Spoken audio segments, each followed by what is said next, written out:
I don't care what you think, and this trailer is a direct violation of the bylaws. You have no right to do this. We are taking this to court.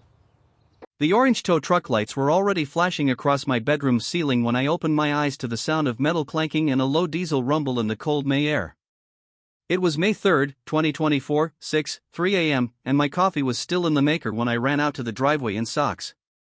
The air smelled like wet asphalt and exhaust. Our old utility trailer, the one I used for my weekend handyman jobs, was halfway up the ramp. At the end of my driveway, arms folded, robe tied way too tight, stood Karen, our HOA president and my next-door neighbor. She didn't look at me. She looked at her watch and said in this bored voice that the tow was already authorized, that trailers were a violation, that the rules were the rules. By the time I found my voice, the driver had my trailer chained up and my toes were numb. I kept saying I parked it there last night at 9:00 p.m. and it would be gone by noon, that the rules allowed temporary parking. Karen just pointed at a printed notice taped crooked on my mailbox, like that made it real. In my head, a title wrote itself: Karen towed my driveway trailer at 6. Then I pulled the escrow file, because this wasn't about a trailer, it was about her power trip. I marched to the HOA office room by the pool after work. The board sat there with their coffee cups, eyes down. I asked for an emergency appeal. They said there was no process. One neighbor caught my eye, then looked away like he was afraid she'd see him talking to me. Walking home with that sick feeling in my chest, I made myself a promise. No screaming. No petty stunts. I would use proper channels only. But I also drew a line in the sand. Karen had been after me since we moved in. Timeline item 1 April 5 at 4:27 a.m. false trespass call. She told police my brother was a prowler when he was just unloading my toolbox. I started writing it all down. Noise complaints, parking notices, the time she snapped photos of my kids' chalk drawings. I lined up photos, emails, and call logs in a binder. My hands shook, but not from fear anymore. From focus. If she wanted to play rulebook games, I'd bring the whole rulebook, plus the receipts, plus whoever else she forgot she had to answer to. The idea hit me while I was flipping through the folder from when we bought the house. That thick escrow packet everyone signs without really reading. In our disclosures, there was a page about parking and use of driveways with a paragraph Karen had highlighted when she walked us through it. Back then she said it meant no trailers, ever. But now, reading slowly, it said short-term parking for up to 48 hours was allowed. It was right there in plain words. If that was in my file, what was in hers? The next morning I went down to the county building and then to the title office to request copies of the HOA's recorded rules and, where I could, what was on file for our street.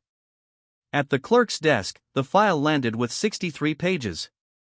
I learned two things: the towing rule Karen used was never properly recorded, and her own garage art studio was listed as non-habitable storage only. Patterns of false reports can be prosecuted, and patterns of selective enforcement can get an HOA in real trouble. I spent that weekend turning rage into paperwork. I built a timeline with dates, photos of the empty visitor spots she never used, screenshots of her calling my trailer trash in the neighborhood app. I drafted a complaint to the city code office about an unpermitted living space above her garage, using the exact permit numbers I pulled from the public records. Then I sent a certified letter to the HOA's management company, not just the board, with copies of the escrow page on driveway use and the towing invoice they forced on me for $320. I requested a formal hearing and copied the city council member for our district. By the time the next HOA meeting rolled around, the story was no longer just me versus Karen. It was me, my binder, my escrow file, and a small army of people who were tired of being scared of a woman with a clipboard. The night of the meeting, the clubhouse was packed. People stood in the back with their phones out. Karen sat at the front table with her stack of pink violation slips, trying to look calm. When they called for homeowner comments, I walked up with my binder and the fat envelope from the title company. I read one line from my escrow: driveway areas may be used for temporary parking of trailers and recreational vehicles for up to 48 hours. I slid a copy across the table. Then I put up a simple printed page, her own listing photos from when she sold her last house, with the same trailer parked in the driveway. The room snickered. Then I dropped the letter from the city inspector on the table, the one saying an inspection of her property was scheduled due to a report of unpermitted construction. A murmur went through the crowd. Phones came up higher. Someone whispered "wow" loud enough for everyone to hear. The punchline came from the back of the room. A man in a city badge and a woman in a suit from the management company stepped inside. The rep said they'd reviewed my complaint and the recorded documents. She stated the towing policy Karen used was not enforceable because it was never adopted or recorded properly, and that I would be reimbursed in full plus a credit on my dues. Then she announced that due to ongoing concerns, the board president position was temporarily suspended pending an investigation. The room actually gasped. The city inspector stepped up and handed Karen a notice about her garage, right there on the plastic folding table. People were filming, some laughing into their sleeves. Our group chat lit up before the meeting even ended.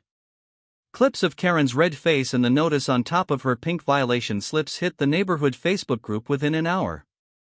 In the weeks after, things got quiet. The tow company mailed me a check, and the HOA added a clear, legal parking policy that matched the original escrow language for everyone. Karen had to rip out the illegal plumbing in her studio and pay a fine. She resigned from the board rather than face removal. The new president came by my driveway one Saturday with a coffee in each hand and said he liked my trailer, asked about my handyman work, and promised no more surprise tows. A few neighbors wandered over, kids rode scooters in the street, and for the first time since we moved in, it felt like a normal block instead of her kingdom.